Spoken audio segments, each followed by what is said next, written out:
And good evening, everybody. Happy Friday. Um, yeah, so the other reason why I really wanted to create this channel, right? So there's a couple of reasons. I really want to document, fitness done scientifically appropriate. And I do have a video coming up about a typical leg day. But also, I also wanted to really document the grief journey. Now, for some people don't want to be constantly reminded about grief, and they don't want to, they don't want to talk about it. They don't want to hear about it. If that's not your cup of tea, then you can move right on. It's fine. Life will go on. But anyway, about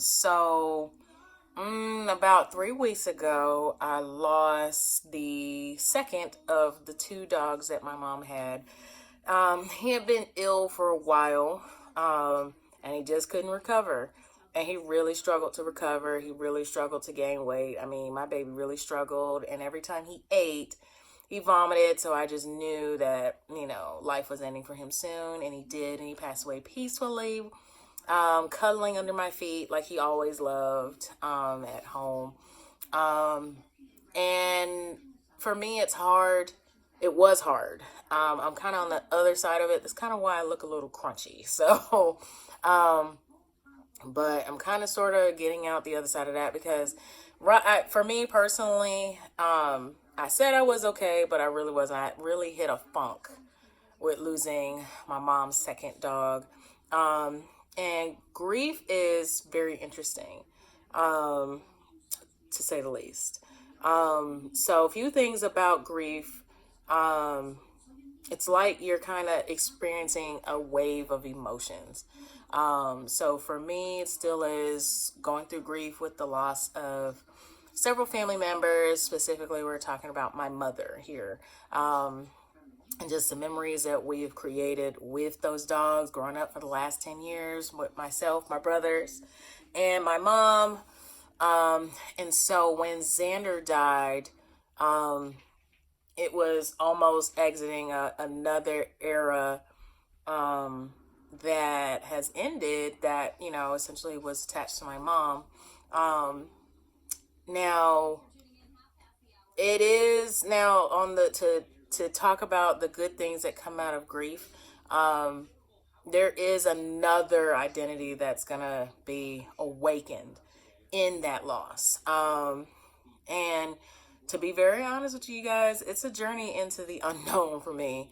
And I say that because my mother and I were, and most people know this, my mother and I were very close. Like, we were like sisters. And losing her still is hard. There is not one day where I don't think about her. Like, because we shared so many things together. Like, I used to be on the phone with her while she shopped, and vice versa while I shop. Whenever I go to North Carolina, we would get our hair done together. We would go house hunting together, like we were getting ready to buy a house or play like we were. I would send her different outfits from different places because she and I like to shop. And part of the grief journey is realizing you just don't have that anymore. and no matter what, no matter how hard you try to maybe put that on somebody, it's not okay to put that on somebody, especially if that's not really their thing. And so just being very mindful of that. And looking at my puppy, which I got actually right before Xander died. And he is the adorable little thing ever. And I love him so much. And I think that's the other part of the grief journey, is that on the other side, there is a new era that does usher in as the old era goes. And sometimes in that old era, you can, like I said, you can grieve that it's ended. And that can be tough. Like I said, it's just knowing that you're trying to walk out of the other side of this journey. And one thing about grief is that's another thing. If anybody tells you that you should be getting over it by now, please get away from them people. Because you can never really get over grief. You only just make room for it. And when that little girl made that statement about, I think, losing her dad, like, you don't ever get over it. You just make room for it. And even in making room for that, you will miss the old era. And it's okay to miss the old era. Just make sure you don't stay in it. And even if you're trying to get on the other side of it, if you're in a funk or a little bit, it's important to surround yourself around people who will usher you out of that funk. And it's important to, I have prayer cards on my mirror, so it's very important for me to, just stay focused on those things, to, definitely get out of that funk. Yeah, so I just wanted to make a few statements about that. I have decided that now that with, so many family members gone, and now my mom's 2 dogs are gone, I'm going to step into this new era. It's tough because I said I have no idea what's next. Step into a new era for my career. A couple of opportunities have popped up, so very excited about that. Step into a new era with dating. A good chunk of my dating life stopped right around that time too. And just trying to date like outside of that or whatever. I don't know. It's weird. Like, it's weird. I'm almost like borderline, like, don't want to be bothered. Like, for real. And it's not because of any other stance of, it's no other reason but the fact that I really want to love on myself more and make sure that I really heal rather than, jumping into a relationship. And I will say this, like, if you are unhealed yourself, you will attract raggedy relationships. You will attract unhealthy relationships. Now, the blessing in this is that, how I do miss my family members. There's this part of me that is filled with peace, knowing that they're in a way better place. Knowing that they're in a way better place than being here on earth, and knowing that, like, some of the things that I'm aware of that has happened over their lives, that they're not down here suffering and holding on to that trauma of it no more. So there's a lot of peace in that. But I think you hear my dog because he wants to come in the bed, and he's on timeout. Yeah, he's on a little bit of timeout. But back to dating. I just want to love on myself a little bit more.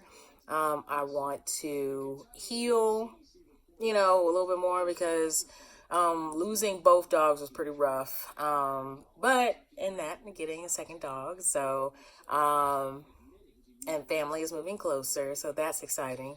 But just really in that, just loving on myself way more, taking care of myself way more. When I started this video, I didn't have my doctorate completed. Now that I am, I don't know how to put it. Now that I'm a doctor per se.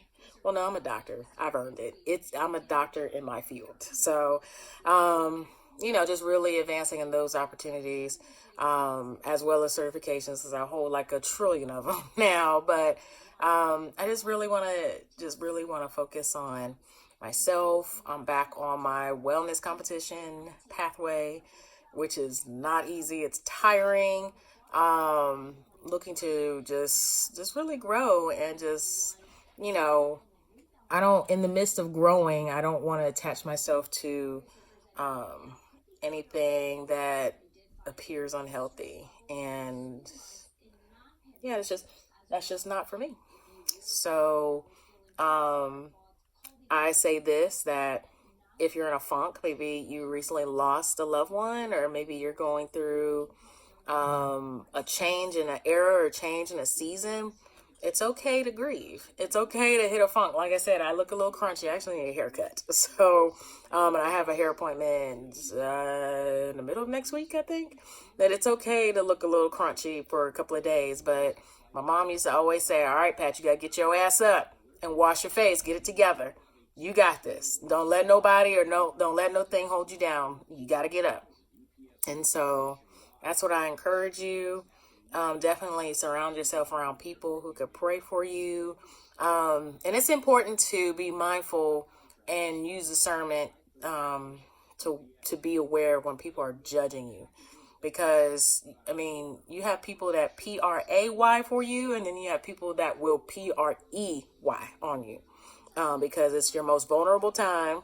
And sometimes people use that to their advantage. So it's so important that you be mindful with your spiritual eyes about who should be in your corner, especially in times of grief or when you really are getting ready to experience a change in error. So, but I've been relaxing. Like I said, I need a little bit of a haircut, so putting a hat on.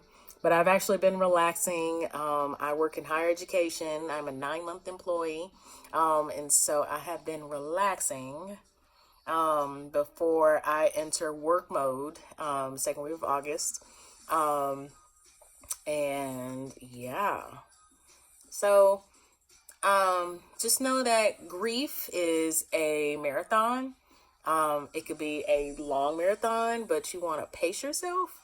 But it's so important that you get around people who could definitely pray for you and help you along the healing journey. So I pray that this encourages you. Oh, and also get into the Word.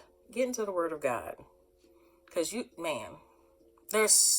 when you think that, that I can't get into the Bible and relate to anything, think about David's life and everything that he's gone through. I mean, it's like there's aspects of it that cover grief, and just kind of follow his steps. Even with Job, just follow their steps on how they just dealt with grief. And like I said, grief is not always like the death of something, death of someone. It could be a change and an error. It could be promotion. It could be, it's just separation and loss from something that you're used to and accustomed to. And now it's time for a new era. So that's the blessing that comes out of so much loss that has happened in my family, is that there is a newer version of me that God is calling me to step into. And it's scary. Just being real. Just letting you know the human in me. It's scary. But just because it's scary, that's not an opportunity for you to fold your trust up on God. Like it's not the time to do it. It's the time for you to put all your weight on God and put all your trust in Him, because He will take care of you. He will take care of you. You just have to trust in Him, and you have to get into His Word, and you have to get in your prayer closet, and you got to constantly pray and don't let up. The Word tells us to pray continuously. What that means is that not only do you pray, but you need to listen to what God has for you, for what He's trying to tell you. So, like I said, in this healing journey and in this grief journey, and just focusing on, staying close to God. Like I said, you'll see different fitness aspects of it, and maybe not. You'll just see little talks like this. So I just figured I'd get on here. Like I said, this is human in me, just being a little crusty while my dog wreaks havoc because he's tired. So I pray you guys have a fantastic evening. I love you.